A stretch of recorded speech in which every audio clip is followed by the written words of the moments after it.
about how to break down the BRD into user stories. Okay, so before coming to that kind of discussions, I would like to thank you guys for watching my videos and keep putting your efforts to learning a new things. Okay, so that's really important for any learners, any kind of aspirants.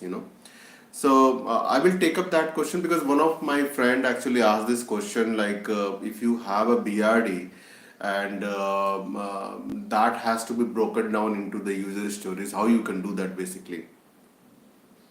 So it's a it could be a normal practice, but in certain cases, the when we have a pure agile methodology implementation, where we in such environment we generally don't create the BRDs and then we break down into user stories. No, it's not that kind of practice, but as I think I already explained this kind of things like when you have requirement gathering analysis, the planning phase in the iterative methodology or waterfall methodology, then it's you have to create a BRD. Otherwise, and your execution is in Agile Scrum, then this fits. But otherwise, we generally don't create the BRDs and all that in the Agile kind of execution environment. We don't create that.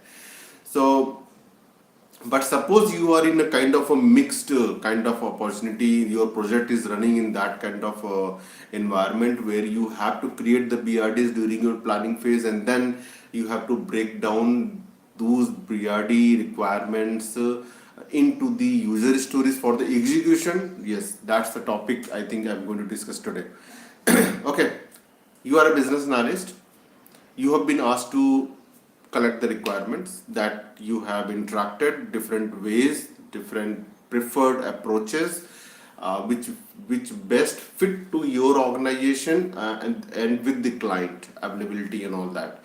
So you already gather the requirement, I believe, and then you might have keep on exchanging that requirements which you have keep on iterative ways you have keep on capturing in your MOMs in your kind of notepads. Okay, you might be capturing and then you might be sending back to the customer and then you will be confirming, okay, this is what you are asking, and later you put down everything into your the BRD document.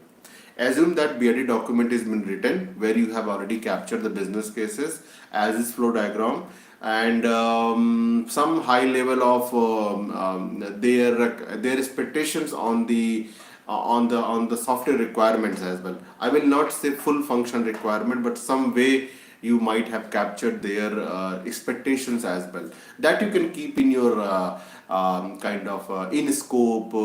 Or you might be having a separate section that you will jot down all those expectations from the client side. Okay, assume that you have that and then you might have taken a sign off from the client also. So BRD is signed off now we first of all agree we have all reached to that state where your BRD has been signed off. Now what to do next? If your execution has to happen in the Agile Scrum basis. Okay, so when I say Agile Scrum basis, it means you will be having the epics, you will be having the user stories, and later on the user stories will be broken down into the task and all that. Correct? So live chat, who else joined? Not able to see.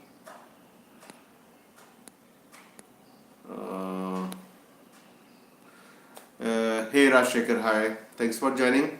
Okay. So what I was saying, yes, that BRD is signed off. Now you have to break down into the user stories. So the first thing you have to pick up, how you can do that? So you could be having very large requirement document. It will be like, I assume that it is 80-90 pages BRD document where you will be having a table of content, the versions, and then approval authorities and all that, and then you will be having objective, then some kind of references or background of this project, and then you will be having scope, in scope, out of scope, target audience, and then you will be having your business cases, the BRD, where you will also mention the as is requirement. Okay, just let me shut down the window. Yeah. So, as a user story, I mean, how to write that user stories? First thing is, whatever I believe, again, your requirement must be have written down into the chronological sequencing order. So, if I am developing a a POS model, suppose a POS, point of sale requirement. So what is that first chronological order? If you want to put in the sequential order, what would be the first step to for any kind of software? Okay, it is the where you will be having a user management. User management is one of the requirement. Then you will be having a master data of requirement. Master data, which means what are the data which you require to support your real-time transactions, that is going to be put into the master data. Okay, so two things: master data and then users credentials. How you are going to set up your users for your system, correct? This is the sequential. You cannot start developing a transactional screen requirement before and visualizing your master data and your user requirements, correct?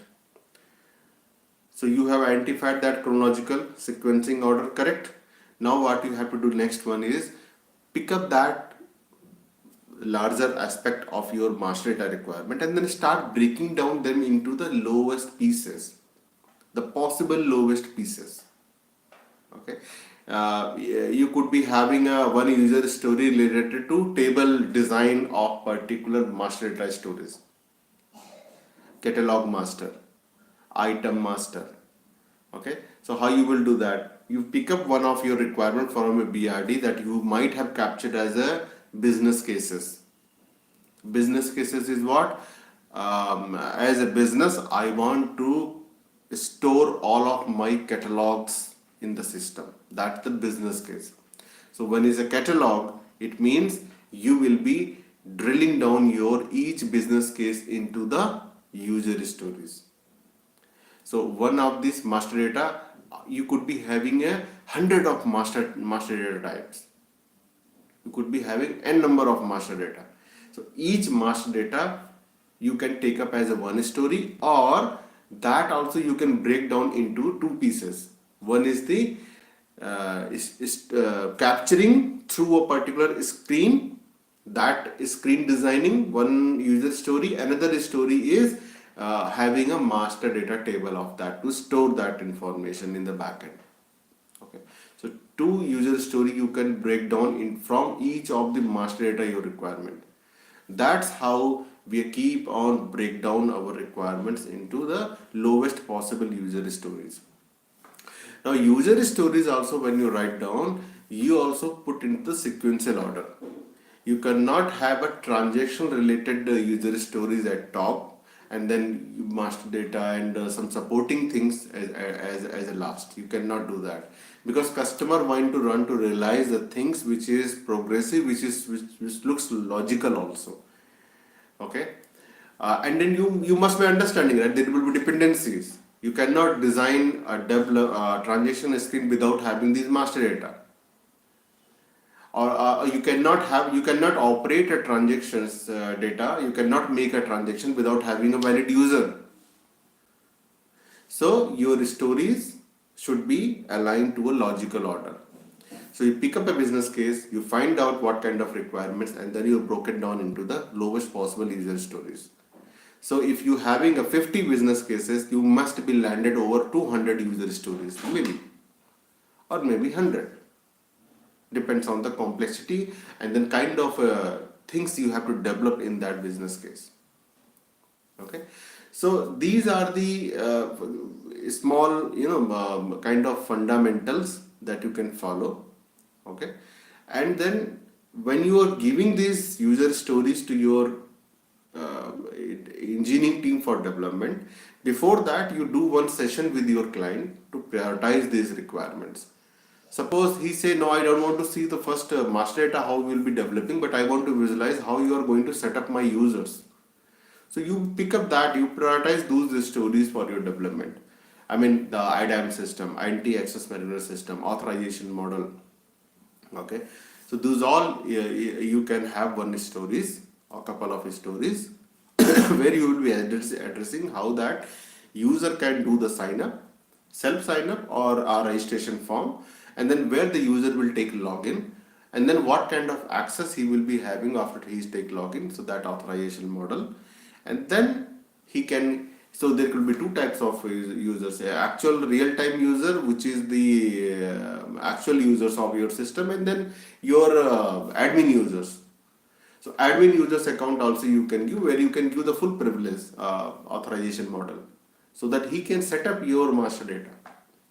Generally, live end users doesn't set up the master data, correct? So admin users do that setup. So according to that, you will prioritize your stories and then go for the execution.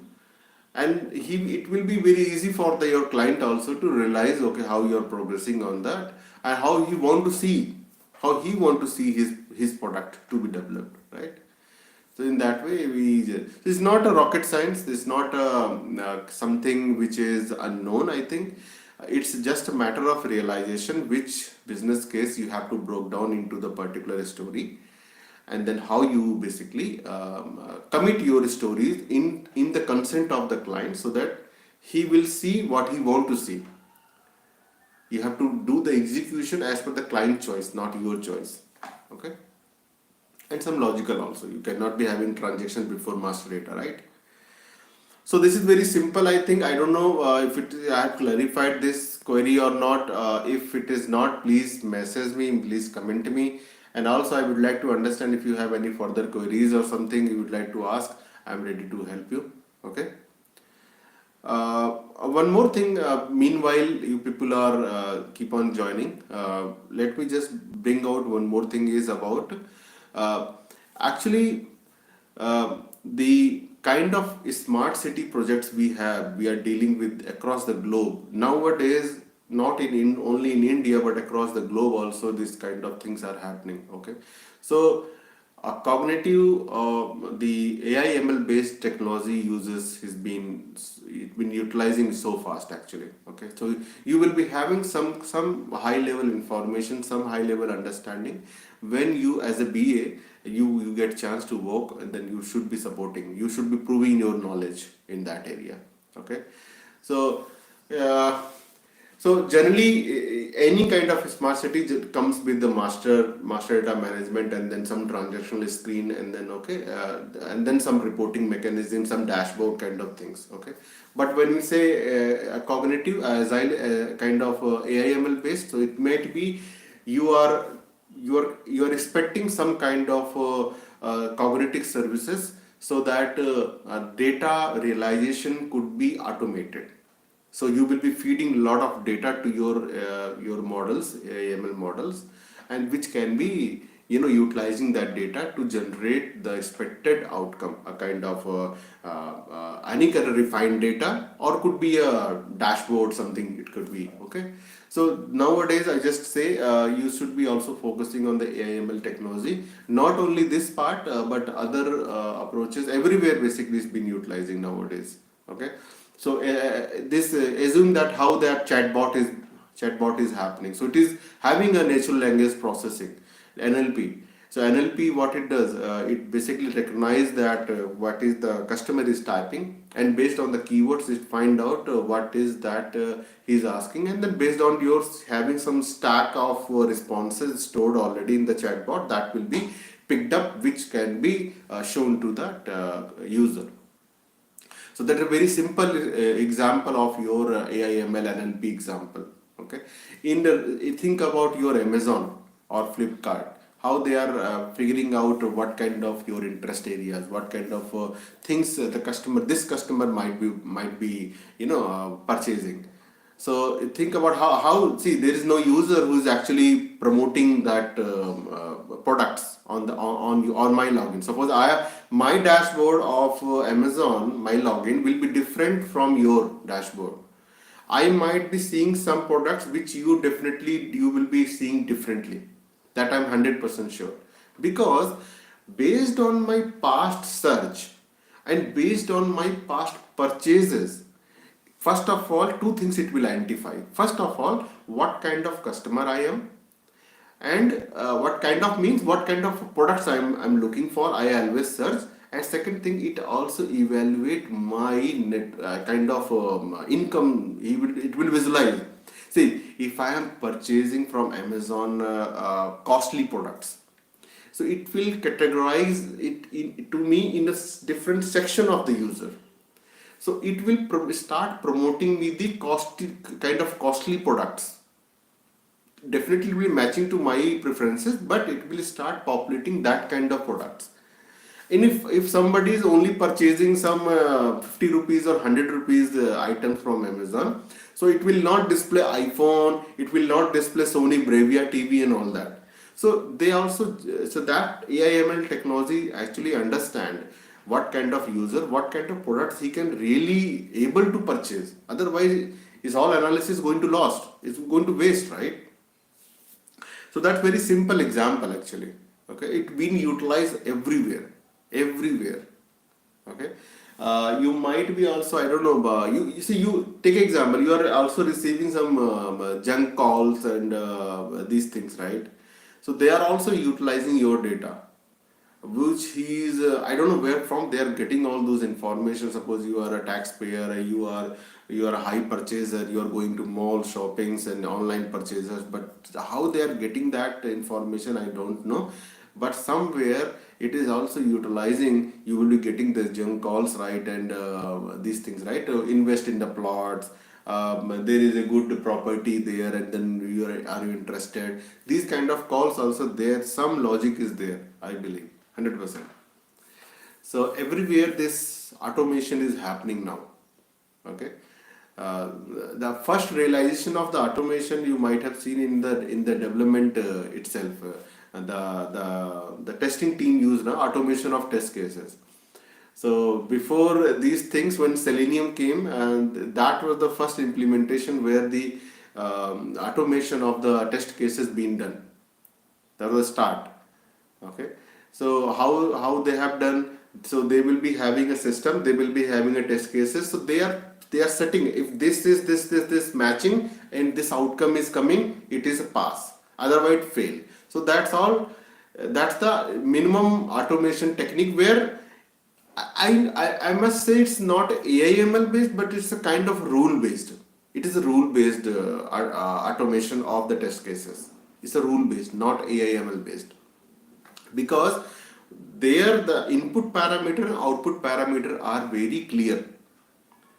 So when the automation of test cases run on this particular system, it basically go validate, it check the input, it's put that information into the system field, submit, outcome received.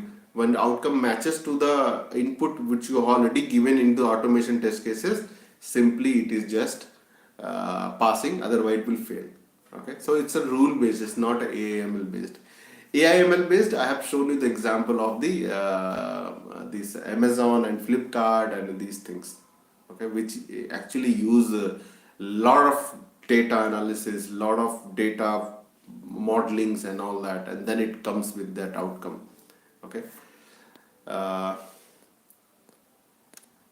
let me see, was there? Hey Subham, hi. Thanks, bye. Thanks for joining. Uh, okay, and then one more thing. So generally, one more question come in my past discussion. Somebody asked me like, how much you should be aware about the test cases as a business analyst. See, you must be had in one of the interviews actually. Test case scripts, test scripts, writing a test scripts. I mean, ability to write the test scripts. So first of all, what is the difference between the test script and test cases? I'm telling you, generally in the old, now I don't see, but a few companies are still asking that kind of things. But it is expected from the BA to provide the test script, and then test cases will be written by the test QA team. But actually, if they having their own hierarchy, suppose they are having a lead QA or something, they can also write the test script. Yeah, it's not a rocket science again. See, test script nothing but based on the functionality, it will basically um, tell you the approach of your writing the test cases. Okay, the approach. So nowadays you must be having seeing BDD, business driven development. Okay, so there you will be writing that user story also itself in the given, when, and then. Given, when, then. So given is this, and when is the your criteria, and then is the outcome. So BDD approach nowadays, a lot of it is gaining that attention in the IT industry. So that you can implement within your user story also. So when you write your story and when you write your acceptance criteria, you can write into the BDD approach. Okay, business driven development, given, when, then. ठीक है ना? So this is now I believe most of these core they say no, but they are very traditionally following the agile scrum, and they might be following the safe approach. They are doing that actually. So this is the one thing I want to, and then test script. Sorry, I will come back to that question. The test script and test cases. So test script tell you what kind of, how you are going to derive your whole test plan. Okay, the test plan, and then script is a high level. It will tell you. From there, basically, they test. QA people keep on pulling up the writing their test cases, small test cases. So high level, you will be giving test script, and then from there, like how many large number of users, how many large set of data you are going to test. Okay, so these kind of things you can also give as a BA, because you know system better than anybody. You know who are the target users, how many number of users could be participating and using this system. Okay, and what kind of how many transactions you are expecting to be so that you can keep ready your database to store that transactional data. Okay, so that you somehow give, and the QA picks that information and write the test cases, performance test cases, system availability test cases, these things. Okay, but other than that, it's just very simple actually. So for the QAs, it's just they need to refer our user stories, the acceptance criteria. They can just write a simple test case to validate the function requirement. Okay, so that's very easy actually. Okay, I'm receiving some questions. Thank you guys for joining. Hey Vishal, I think I was just answering Vishal this question. What is the role of BA to write the test cases? I was just answering that. Okay, so test cases. If I mean, it's again I'm saying it's not a rocket science, because you already written your acceptance criteria. Yeah, what is the problem? You already know what kind of a performance, what kind of a volume of the user, what kind of a volume of your data required to run your system. Correct. You also knowing what kind of third party systems are integrating with your system. You know everything, because that's how you written that user stories, your BRDs and everything, right? If you know is just writing a test case, like a test case, very simple format I think I have. If I user interact with this functionality of the system, and then he filled this data, it's data based, data level you have to give that. He filled this data, and then hit to submit button, it is successfully saving into the backend table, corresponding table or not. That is a very simple case. Then you have another test cases like validating the data validation, data type. It's a varchar. If I have designed, if I have told in my user story should be a numeric field, so the test case should be validating that field data type. It should be accepting numeric. If it is accepting, it will pass. Otherwise, they will say it's failing. Somewhere you have said no, other than underscore or hyphen, there should be no special character should be allowed. And then your developer missed that point. He is basically allowing everything. So that test case, the QA will write to validate that this field should accept only these two Other than that, it will be a failed test case. The output will be negative then in that case. It will be failing. So it will log a kind of issue against that user story where you have already declared it should accept only underscore and hyphen. So developer will take up that and then he will basically correct that in the next code. He will create one more patch and then it will merge to the main code base. Okay. It a pre-sales. Hi Ethan. Hi. Thanks for joining. Is pre-sales job is okay to do or shall avoid? See, actually pre-sales. It is a kind of mix of the program management, I believe, where you are direct interacting with your client in terms of you having the RFP proposals and all that before the statement of work. You will be deriving the scope document, RFP proposals and all that. So it is kind of a program management job actually. So you will be one step aheading and then contributing in this kind of area. Definitely it will help for the organization. It will be additional learning for you. But I am not sure if it takes you away from the core business analyst job. And if company is offering you both things to do, it's a good opportunity, but it will be little burden on you. And then if their company is paying enough for you to perform both jobs, I will say you can go ahead with that. If it is your work-life balance is not so much affecting, you can go ahead with that. Your compensation is matching to that kind of things, you can go ahead with that. It will definitely add you some kind of program management skills also. The pre-sales nothing but it will be building a courage of talking to the customer when nothing is there. You will be starting interacting with the client, understanding their the thought process. You will be coming up with your proposals, you will be coming up with your scope document, doing the sign off, and then you will be also estimating a full plan, your projection plan. Okay, with this scope I can deliver this project within this many time frame, 1 year, 1.5 year, like that. Okay, you will be participating in the budgeting also, project budgeting and all that. So it's a good exposure, I believe. Okay, if you getting the chance, only two conditions I said: it should not affect your work-life balance, and your compensation should be enough, so that you will satisfy yourself. Oh, I'm doing this extra job, but I'm getting paid for that. Okay. Vishal, why do most IT organizations seek Python and SQL skills to have a BA when it's told it's not required? See, I told you, right? I think I don't know you joined since beginning or not. When I was giving that AIML example, Python, PyCharm, these are the skill sets for a AIML model. So these are the open source systems to develop AIML code.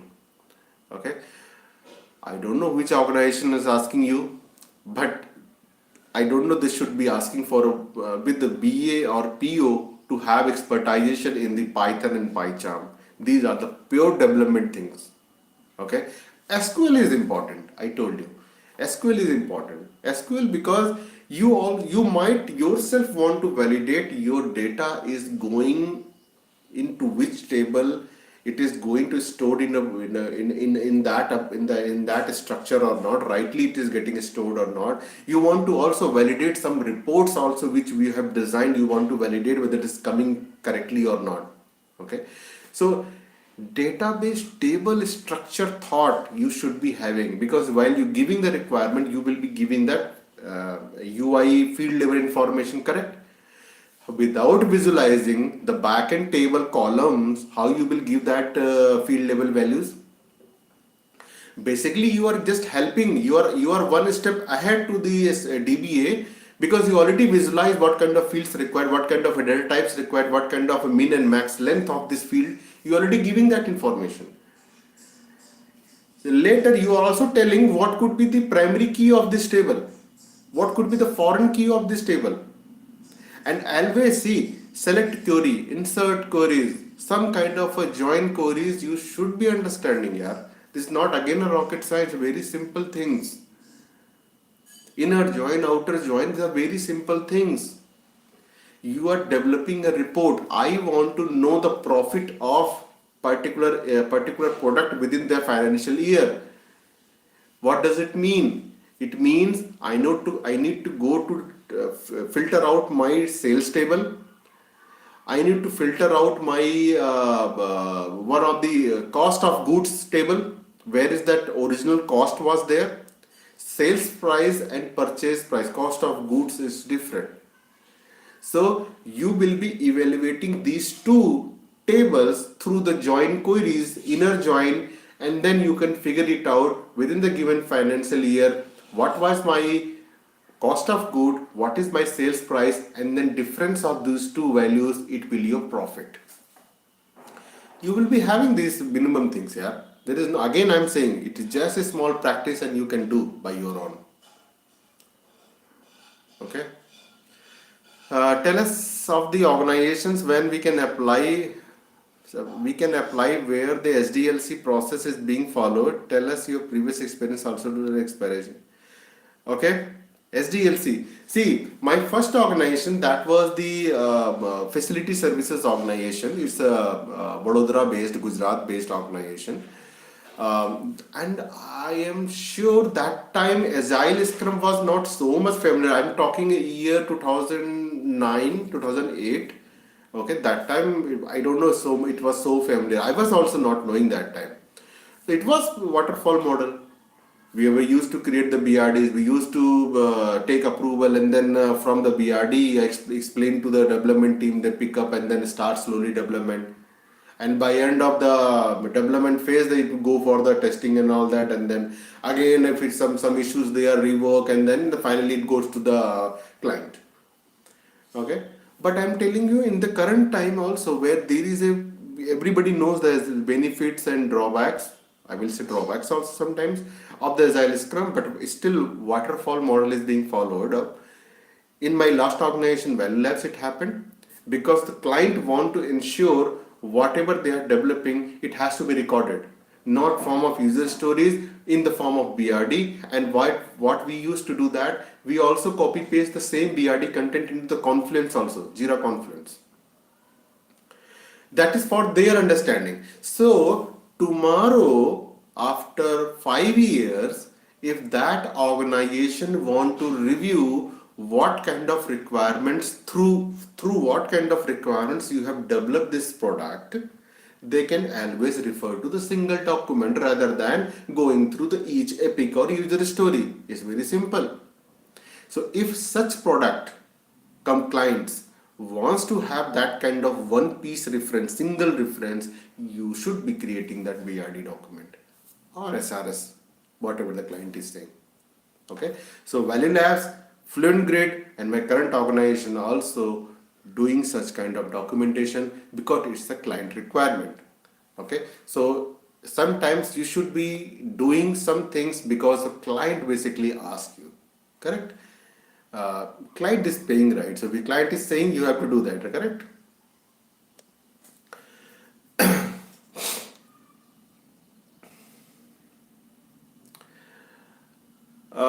Vishal, tell us your previous experiences also to have an expiration. Okay, I will come on that point. I believe the product-based organization seeks these skills where you have given some data-driven visualization like Mantrawala.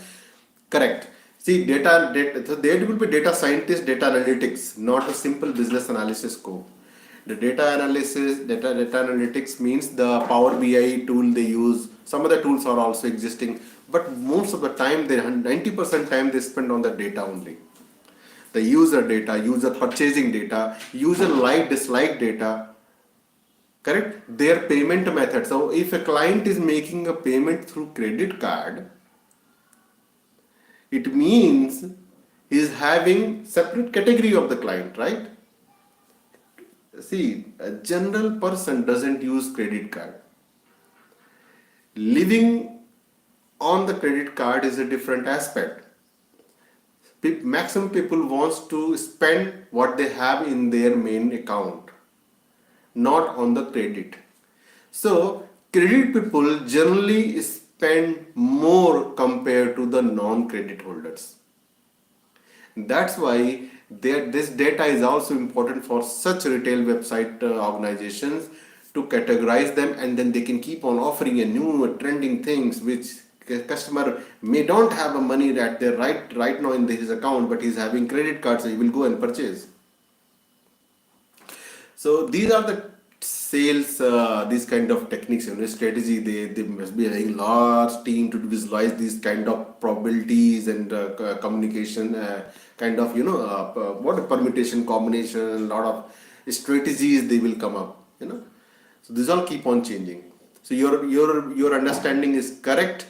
Generally, the data analytics, data kind of data scientist or AIML based work is being expected in such kind of product based organizations. Amazon, Flipkart, Ola, OLX, Ola, correct? Uber also. This customer is booking how many times in a week? It means he's a very good customer. Just start promoting him some offers. Oh, next ride you will be getting 50 rupees off. That might hit me, right? Oh, I want to go there. I was thinking go by my bike, but oh, it's a 50 rupees off. Oh, let's go with that. Let's we book a cab, right? Ola cab or Uber cab. So these are all part of techniques, sales strategy, and then this all playing with your data, your own data. They're playing with. Okay. Any further question, guys? Yes, good. Ethan, my past experience in finance company, very good. Now that experience I have shown 4 years as a BA. You don't need to show. You are basically a BA. Finance means finance is trending, boss. You already work in a finance sector. It means you know better than anyone who never worked in the finance kind of industry. So BA who's having a domain experience of a finance are highly demanding in the market. Okay, so lucky you got experience in 4 years in a finance. Definitely. I've given 5 interviews from past interview. Sometimes they ask about my old project like CRM. They ask about my old project like CRM.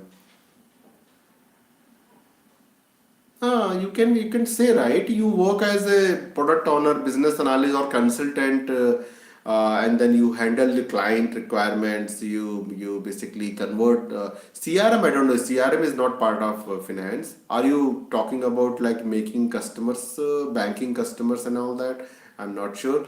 But finance is having very specific domain where the finance strategy is the profit and loss, and then these things. And the banking is again a separate thing. Banking is about that payment gateways, international transactions. Those things comes. So I believe, Ethan, you are in the right track, and you're having experience in the finance. Just believe in you and start giving interview on the finance-based JDs, finance-based roles, not in CRM. I don't understand why the CRM. If you are finance, see why they are asking question on the CRM. Why? I don't know. What you just said? How explain project? Nothing, yaar. See, if you understand as a BA what you have done, what you have to do, not you have done, what you have to do as a BA, then these things definitely you can explain, yaar, I believe. As a BA, what you have to do, you will be basically assume that you will be having a development team, you will be having a QA team, you will be having architectural team, you will be having a designing team, UX design team. There is a client, and now you should be interacting with the client, understanding, collecting the requirements, document the requirements, and then passing it to the engineering team to develop and ship it to the production. It's one line is very simple thing. Now, what the activities you have done in your past, consider them as your domain, your expertization. In future, suppose you get chance to work on finance-based product, that company can leverage your finance experience which you having 4 years of, as a BA, you can definitely give them more weightage compared to the non-finance BA. Okay. So, but generally, any domain experience, I don't believe, but it's the kind of restrictions I'm also facing from the recruiters across the companies. But I would like, this video might be seen by the recruiters of the organizations. I say you should be giving the chance to the BAs who are having a core competencies are built up in that, and he is having a experience in that area. He has proven the deliveries with his skill sets. Domain is not so much mandatory. It's a matter of a week or 2 weeks to just get in that domain understanding, and that's all. Rest of all is just having a confidence, build the confidence with the client to collect the requirements and then delivering the requirements. Okay, so you should be giving that chance to every BA. If he is a perfect BA, domain should not be the restrictions. I joined Paraxel a couple of years back. I was not having any kind of domain expertization in the CRO, clinical research organization. But they have given me, I'm really thankful to that organization. They have understood that, they have not put me in that restriction, and then they hired me because I was having that all core skills of the BA. So they given me that confidence, and then I did very well in that organization without having any CRO prior experience, domain experience. So if your core is built up, is foundation is good, a domain will not be any more challenging for any BA, I'm telling you. Okay. So it's a matter of week or 2 weeks time. Just go through that existing documents, PPTs, Google it, something with domain experience, that's some key terminology and all that. That's all. Rest of is just interacting with the client, understanding their requirement, documenting and then delivering the requirement. Simple, yaar. Okay. It's no more domain should be a bottleneck for any BA, I believe. And organizations also should be understanding that. Okay. Now we only formulate a small understanding. Now I want to understand where these BRD, FRD and SRS involving user stories, test cases involve, I mean in which kind of requirement. Vishal, I told you that if any organization is having the documentation requirement, he will ask either of these BRD, FRD or SRS. He will not ask you to draft everything. It's not a pure agile waterfall model. They want one document to just refer for his future perspective. That's it. It could be one document, either of, not all. One organization may say you to create FSD. You do that. Rest. That's it. They will not ask you further create SRS also. No, he will not ask. Okay. So you just create one document for the reference of the client. And anyhow, you are creating a user story on thought of, right? Because your execution pattern is what? Agile Scrum. So you'll do that. Simple. Okay. Test cases. If you are responsible to create the test cases, you already having the acceptance criteria. You know the system better than anybody else because you are the owner of those requirements. You can definitely write the test cases, but it's just matter of playing another role. It might hamper your work-life balance, and you might be having a thing like something you might be underpaid because you are playing a two role, BA and QA. Okay, so it's very simple. If the QA is there, he will write the test cases. If QA is not there, you can write the test cases. Very simple. But you can ask at any point of time to your organization to pay you well because you are playing a two-person's role. Correct? And of course, if it should not hamper your work-life balance. Okay. So now, finance-based companies like Fisdom, Goldman, seek expertise in fintech, blockchain, etc. There is no limit, boss. The expectations day by day getting increased by the organizations. But I'm saying if you're not skilled up to that level, finance, fintech and all that, better to not apply.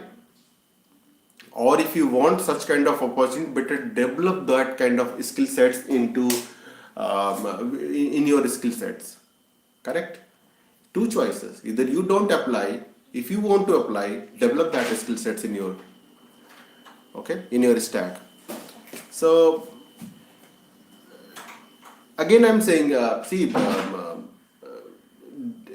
just stick to your area for some time and keep on brushing up your skills so that any future market needs, you can also stand as one of the opponent in the crowd to prove yes, you are also a kind of a best candidate for that job.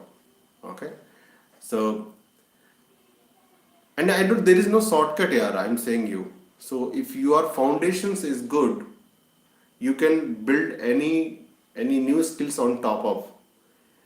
Okay, people are giving interviews without having any foundational concept understanding. That's the problem. You should be having a full confidence in your foundations first, and then real time challenges comes when you actually go into that situation of in a particular company, client is not supporting. How you will become up with that? That's a challenge you will never get without getting into that situation. He's not signing off your requirement. What you will do?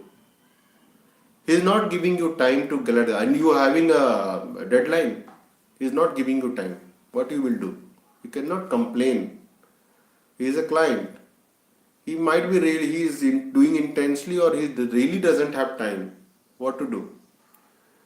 So these all situations you will be facing when you get into that. Then you will be coming with a This will build up your strategic abilities. How you will strategize your things in such kind of situations. That's all important. Any new technology, a blockchain means it's a coding thing here. Sometimes a configure. See, I got chance to work on the Agile this one not Agile, sorry, Azure this one rule based configuration, logic apps. Okay, what you do there, you just give that condition, input, output, next. So it will be full. The workflow you create on a UML diagram Visio, right? The whole workflow that you can configure in your logic app, Azure logic app. That is the very basic rule-based model you can create, and it doesn't require any kind of a coding expertization. It is just a configuration. But until you don't get chance to work, you don't have because that doesn't comes in the normal free trial base. There is expertise. What is the enterprise level licensing? You will get that configuration screens. So you can, if you're getting the chance, you can gain that knowledge. You can develop, add up in your skills, and then you can prove that skills in any of the new organization whenever you get. Okay. So PyCharm, Python, or fintech, what you are saying, blockchain. Blockchain is, again, I believe it's just a configuration. It doesn't require any coding skills. I'm not sure. I have not worked on that. But it is demanding. All the cryptocurrencies are working on the blockchain only. Perhaps I have worked in some other kind of a blockchain in my previous organization where chain of custody was that. Chain of custody, when a crime happen, police person goes and then it find the evidences, right? There will be polythene cover, there will be some unique sequence number, and if we put that evidence in that wrap and seal it, correct? That's the evidence. So we develop that software where we collect these, the police officer collect these evidences and submit to the lab, forensic lab, not these labs, okay? forensic labs where chain of custody is ensured. Chain of custody means it is being collected by which officer on which date, and some authentication, thumbprint based or any other external authenticator app based, Microsoft authenticator or anything. That base or a real time pin generator, something is there, token generator. So it captured that information, who has collected that information, and then from that moment it being handed over to whom. So next handover also sign, oh, I have received this evidence ID. So it goes from that police officer to the forensic lab, and then again to police officer, then court hearing, he will go to that evidence. So every transit which is happening to that evidence, it is all recorded in the system that is called chain of custody, so that any point of time through system we can found that evidence belong to that case ID is lying with which person, who's that person with that evidence is with him. So it will avoid the loss of that evidence mistakenly or intentionally. uh, high influence person might be giving a bribe of something and evidence will be lost right in the middle. That's all you see in the Bollywood and Hollywood movies. Oh, that evidence is not found in the evidence room. The case is now total turnover, right? It's gone reverse. When you have to present that evidence to the court hearing, that evidence is gone. So through this act system, basically you can find out last who was the person with whom that evidence was. So you can easily go and catch that person. So that was the very small chain of custody we have developed. I think this currency also nothing but this blockchain technology. It will also ensure who has you purchased that cryptocurrency from which system, I don't know, not having full information, and also you to whom you have sold out, like that something is there. It's a kind of a traceability also maintaining in that blockchain also. Okay, any other question, guys?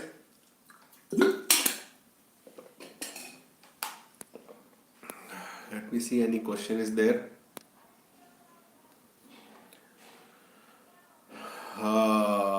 Okay, what is it? But currently in my organization requirement, something are so small that is required only basic understanding doc for the client, in which kind of requirement we are supposed to document a BRD. The whole project I'm talking here. So if you're developing a whole product which is having a lot of modules, a lot of functionalities, in that kind of project you will develop that BRD. Small things doesn't require. I don't understand what is the mean of a small thing. It will be a particular application, a small application also, right? It could be having only one module or a few screens. A small application, but that is also application. You can develop the BRD. What is the harm in that? I don't know what is that small document you are talking about. What you are calling that a small document, Vishal? You can tell me. Always you can create a BRD. BRD doesn't mean until unless you don't have 100-page requirement, you cannot create BRDs. No, it's incorrect. It's a myth. If it is 10 page also, you can go ahead and create the BRD. BRD is not been measured through number of pages. Okay. Blockchain is a full opportunity where we are supposed to code smart contracts in Solidity language, but as a BA they see the use cases. I'm not sure, yeah. I have not worked in that blockchain or that opportunity where I might be learning a new things from you guys. Thank you. Where we are supposed to code smart contracts in Solidity. This whole one sentence is giving me a lot of information which I'm not aware. You're supposed to code smart contracts. When I say contracts, I think it says buyer or sender. I think Solidity. Okay. I think proof of authentication. I think Solidity means. Okay. So you're having a little information on blockchain, you can definitely derive that use cases, no problem. Yeah. That's why I think 1 or 2 weeks of time to spend on any kind of a domain, and then you will be comfortable to write any kind of use cases there. Okay. Proof of proof of work. Smart contracts are like a proof of work. When you say proof of work, hmm, proof of work, I am not understanding. Proof of work. Is it a statement of work that you execute before kick off your software development life cycle? I don't know. Okay. If it is statement of work, then it's okay. But if it is a proof of work, something falling within the blockchain technology, which is very specific, I'm not sure. Okay. Okay. Uh, I think yeah. Any question, guys? Other than this, otherwise, I don't know. I have talked about two three things today. One thing is how to from the BRD you can broke down into that user stories, okay, and then I have also spoken about the test cases, how and then AI/ML based things, okay. So what is that, Vishal? Like if any transaction is being executed between two parties, it is already being coded as smart contract between work as a IF and logic. That's what I'm saying. It is authenticating, it is securing the end-to-end transaction. Like I explained to my previous project, chain of custody. It is happening between which two parties? Who is giving, who is receiving? Correct? Yes. Correct. So yes, I think it's good things to learn, from each other, guys. Good. So let's meet then next week. If you have any questions, please, write down in the comments so that I can come up with prepared myself, and then we can talk more efficiently in these kind of sessions, live sessions. Okay. Okay, guys. So have a nice day. Have a nice weekend. Keep learning. Keep growing, guys. And thank you for joining. Namaste. Thank you. Bye bye.